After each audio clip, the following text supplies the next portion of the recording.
大家好啊！今日嚟到呢度係越秀建發洗月嘅。嗱，呢度咧就係我哋火櫃呢度一個盤。嗱，呢度咧係我哋啱啱喺度裝完櫃嘅一個工地嚟嘅。嗱，好多家私啊同嗰啲家電啊未裝嘅。咁我哋睇下而家嘅狀態係咩先。嗱，你見到咧，我哋客廳呢度呢個位置咧，我哋呢啲材料已經到咗啦，即係啲窗花啊、防護網啊啲材料喺呢度啦。咁過翻嚟咧，我哋電視櫃呢度咧，嗱呢度做咗電視背景牆。咁呢個咧佢唔係石頭嚟嘅咯喎。呢個係仿石頭嘅石紋嘅板嚟嘅，所以見到好似石面咁。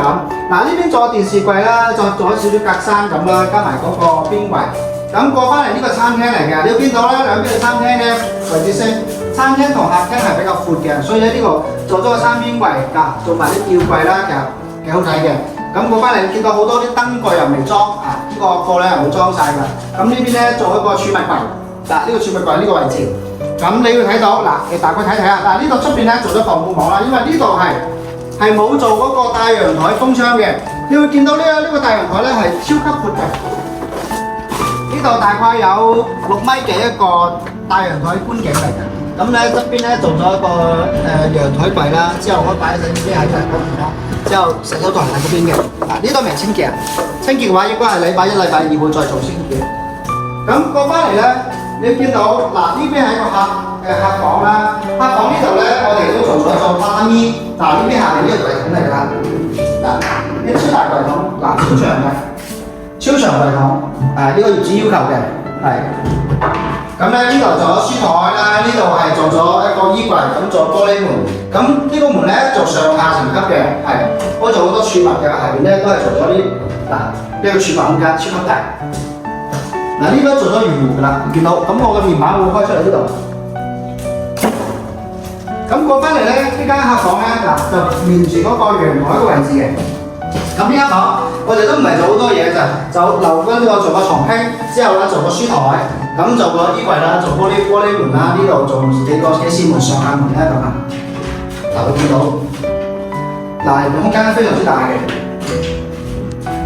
做埋啲鋪連上去，咁呢個位置咧做呢啲圓弧嘅，嗱啲圓弧嘅弧度咧做得非常之靚，佢係冇爆邊又會有任何嘅個瑕疵嘅，咁所以睇呢個可以值得學習嘅。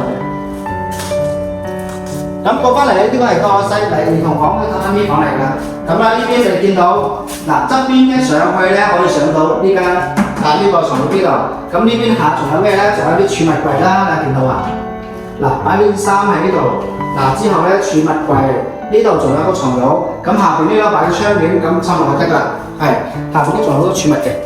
咁呢度係主人房啦，主人房你見到我哋做嘅呢個櫃咧係兩邊係包過弧度嘅，所以非常之圓滑嘅。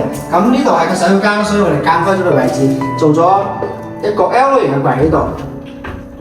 非常之多空間儲物嘅。咁過翻嚟咧，呢邊咧主人房呢度，因為佢夠闊啦，咁我哋呢邊咧做個床廳。之後擺個1.8米嘅床褥，呢邊有個梳妝台啦，梳妝台呢度咧我哋換咗玻璃門板，呢個係個灰框白色玻璃透明玻璃，咁呢度做個書台，書台咧係點打啲扣筒啦。咁呢個位置咧邊框呢度有個凹位，咁我啱好做咗儲物，就喺呢個位置啦。咁咧我哋最終咧再去睇下後期過一段時間將家私軟裝入牆，我哋再做係個最後嘅演示俾你哋大家睇睇啊。咁而家嘅今一期咧，咁我就俾你展示到而家嘅裝修嘅效果啦。好，拜拜。